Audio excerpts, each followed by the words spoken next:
If you still haven't decided between YSL Mysf Eau De Parfum and the Le Parfum, watch this video. Firstly, is YSL Mysf worth the hype? Yes, honestly, they're great, versatile, and appealing fragrances for what they are. Safe, pleasant, they're not niche, they're not crazy complex, they're a solid dumb reach. Now that you know it's worth your time, which one should you get? You can confidently own both as they offer different experiences, but if you're on a budget, or maybe you just don't prefer one of the categories, one is perfectly fine. YSL Mysf Eau De Parfum's modern masculinity. Fresh, clean, sweet, and distinctly masculine, that's the vibe it gets. In terms of versatility, highly versatile, a 5-tool player perfect for any summer occasion, whether it's day, night, social, formal, date. Key scents start with bergamot, which keeps it feeling fresh and spicy throughout the wear. But the star of the show is that sweet orange blossom, which provides a fruity freshness and slight hint of white floral for sophistication. It dries down to a musky cologne-like scent, probably from that amber fix and patchouli, making it smell very liquid gel soap-like. Think YSL's YEDP. It's very sweet with a hint of muskiness. In this case, this one is more floral and fruity sweet, more pronounced, still musky though. Now, when I first got this, it did remind me of Fresh Laundry, but I couldn't help but notice this very masculine undertone.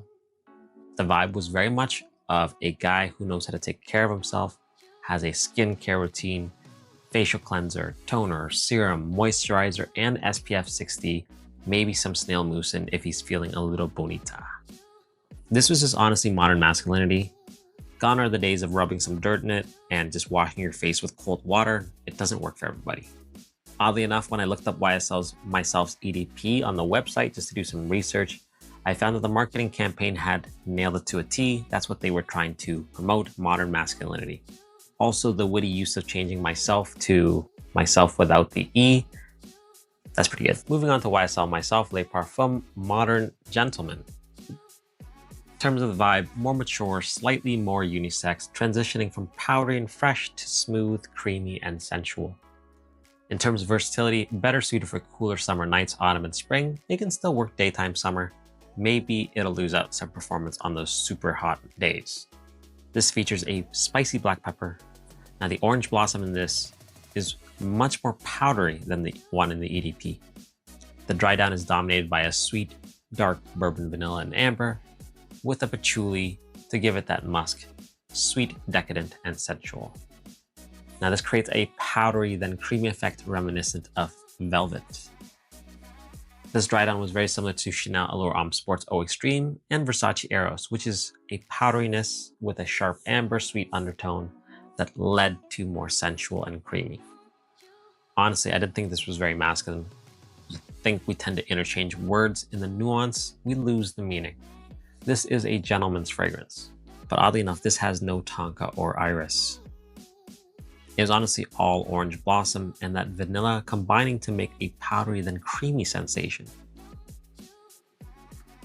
Again, this powdery wasn't what I was expecting because it didn't end spicy and fresh like your typical iris. It was much smoother.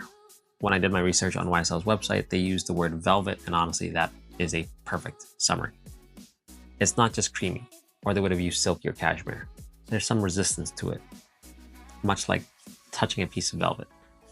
It's abrasive against your hands. Marketing crushed it again. It was a modern gentleman scent, not too gentlemanly to never make a move, but proper enough to ask permission first. Although I'm not a fan of vanilla bourbon, as that is another word that is interchangeable and people tend to mix it up and then it loses its meaning. In this case, this is not boozy. It's not bourbon soaked vanilla. It's Madagascar vanilla, sweet, decadent, caramel-like. All right, it comes down to which one should I get? Well, as I mentioned and we just discussed, both can be worn anytime in the summer, honestly. You might lose some performance with the Le Parfum in super hot weather, and in super cold weather, the Eau De Parfum might not perform as well. But it's down to personal preference. If you're that type of guy who likes that sweet, fresh, musky, clean scent, typically masculine and blue shower gel-like, then you'll like the EDP. It does have a twist though. It is more sweet and floral, but don't worry, it's still distinctly masculine with that musky scent, smoother and fresher. Le Parfum, for those who like that Iris Tonka powdery clean scent. For a gentleman refined elegance type scent. It does have a twist as well. Vanilla gives it a very unique smoothness after that powderiness, kind of like a velvet sensation. This one is sexier and more intimate. So really the choice is up to you, but as always guys, thanks for watching. I hope I was able to help you decide, as well as give you some valuable information about your fragrance journey and experience. If you haven't already pumped that follow and like, do so now. And as always, I'll see you in the next one.